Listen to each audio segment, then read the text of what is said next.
ពួកចិនរីមានន័យសោកស្ដាយស្រណង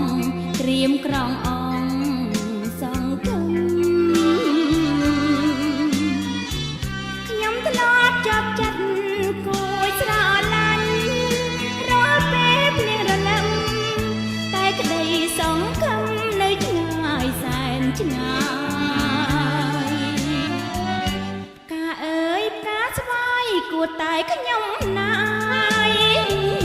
ពីចិត្តទាំងនេះចិត្តថ្មីត្រូវក្តៅក្រហាយតែតែពេលសមន់ធ្លាប់តារីឥឡូវប្រែក្លាយប្រាសាទទាំងឡាយដិតដាមដោយជីលីហើយផ្កាអើយផ្កាត្របែកព្រៃដងដីក្រំលាចិនក្រៀមក្រំតិនផ្លិនដោយផ្កាចិនត្រូវ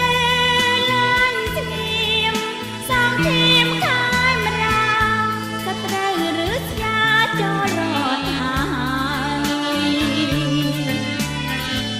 ផ្កាត្របែកព្រៃផ្កានៃចិនខ្ញុំកាន់ភ្លើងលន់លឺដងក្លុំ